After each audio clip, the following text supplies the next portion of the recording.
Besok Mahkamah Konstitusi menggelar sidang perdana gugatan perselisihan hasil pemilu yang diajukan tim pasangan Prabowo Hatta. Mereka mengklaim terjadi kesalahan dalam penghitungan suara. Komisi Pemilihan Umum juga telah mempersiapkan berbagai data dan fakta untuk menghadapi gugatan. Dan untuk membahasnya kita akan berbincang dengan sejumlah narasumber. Di studio telah hadir pakar hukum tata negara Refli Harun dan di ujung telepon telah bergabung bersama kita Komisioner KPU Hadar Nafis Gumai. Bang Hadar. Yuk. Bagaimana persiapan buat sidang di MK besok, Bang? Ya, saya kira kami terus mempersiapkan diri. Kalau untuk besok hari kan tentu kesepahaman kami ada agendanya adalah mendengarkan penyampaian permohonan dari pihak pemohon. Ya. Dari kami sendiri, saya kira kita hanya mendengarkan. Kemudian mereka akan mendapat rekomendasi dari majelis ya tentang permohonan mereka, apa-apa yang mungkin perlu diperbaiki. Kemudian nanti baru di sidang berikutnya setelah kami mendapat dokumen perbaikan, barulah kami diminta untuk menyampaikan jawaban. Semua komisioner akan hadir pada sidang besok ya? Insya Allah ya kami akan hadir, kami berencana semuanya hadir. Oke. Apa saja yang dipersiapkan? Tentu bukan hanya mendengarkan kan? Artinya ada beberapa hal yang juga sudah dipersiapkan oleh KPU. Ya, saya kira besok kan lebih pada mendengarkan.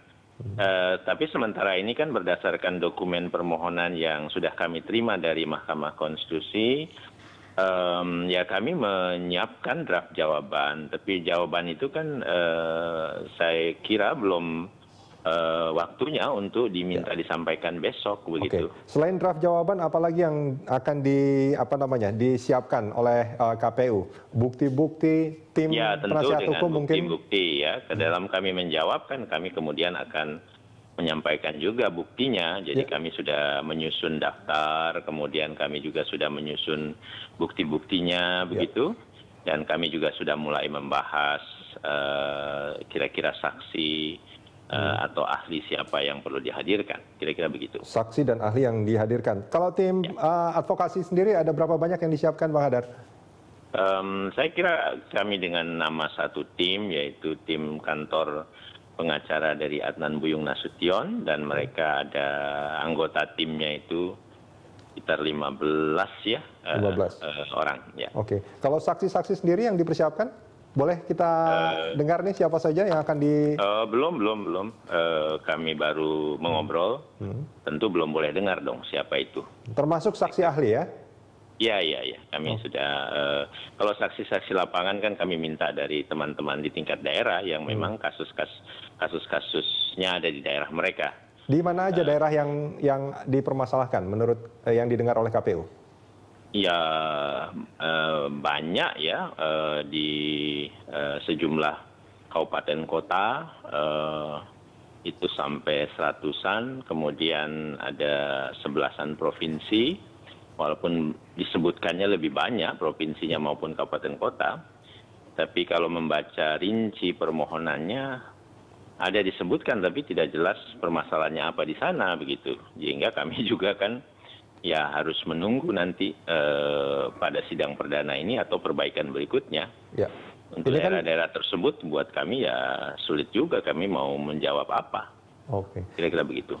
Nah ini kan KPU dituduh melakukan yang disebut terstruktur, sistematik dan masif gitu kecurangannya. Ini bagaimana KPU merespons itu? Ya tentu yang mana terstruktur yang masif ya, kemudian yang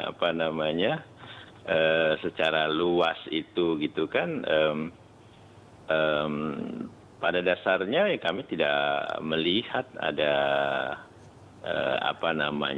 satu pelanggaran atau kegiatan yang kami sengaja lakukan seperti itu gitu. Baik.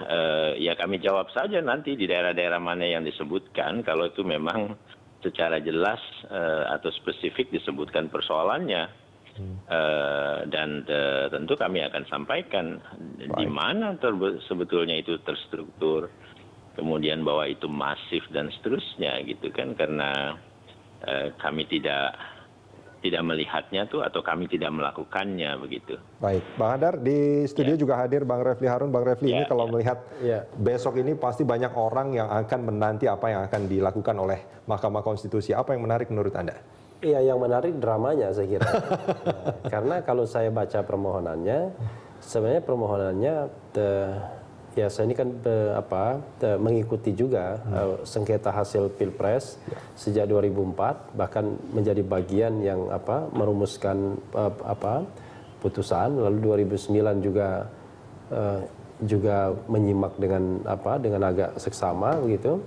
Ya saya melihat sebenarnya kalau dalam kondisi normal ya, permohonan ini saya kira berat untuk dikabulkan. Dalam kondisi normal, artinya apa? Kondisi normal itu yang bagaimana? Ya, saya kadang-kadang harus kita reserve dulu ya soal hal-hal non yuridisnya itu ya. Kita bicara yuridisnya dulu. Nah, yuridisnya itu begini. Mereka kan mempermasalahkan, Prabowo Hatta ini mempermasalahkan dua hal ya. Pertama, penghitungan suara, perolehan suara. Yang kedua adalah electoral process atau proses pemilu.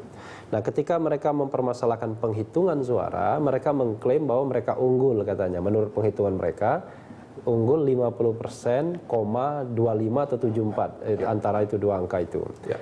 Nah, lalu kemudian, tetapi yang menariknya adalah dalam permohonan yang sudah diperbaiki sebanyak 147 halaman, dari pertama 55 halaman, sampai hari ini posisinya, karena besok akan diperbaiki lagi juga, itu tidak menunjukkan elaborasi yang meyakinkan. Pertama, jumlah elaborasinya hanya 2 halaman seperempat dari 147 halaman.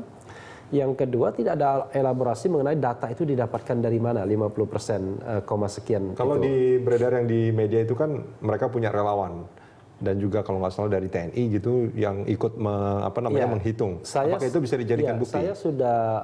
Saya sudah membaca putusan 2009. Putusan 2009 itu menarik ya. Mereka waktu itu pasangan Megawati Prabowo itu mengajukan data dan datanya ditandatangani sendiri oleh Fadlizon. Dan MK tidak menerima itu sebagai sebuah data yang dianggap bisa otentik begitu. Jadi data yang bisa diterima adalah data rekapitulasi penghitungan suara berjenjang itu. Jadi kalau mereka punya formulir C1, maka kemudian ya mereka harus memiliki fotokopinya kan begitu. Demikian juga formulir D. Artinya bukti yang dianggap yang akan diakui adalah apa yang dilakukan oleh KPU dari tingkat rekapitulasi berjenjang KPPS itu. sampai juga ke pusat. Bisa jadi kemudian dalam rekapitulasi berjenjang itu terjadi kekurangan dan kecurangan ya, baik itu by accident maupun by design misalnya. Ada beberapa mungkin penyelenggara pemilu di tingkat bawah yang bermain misalnya. Tapi kan data itu kan masih bisa dicek pada sumber aslinya.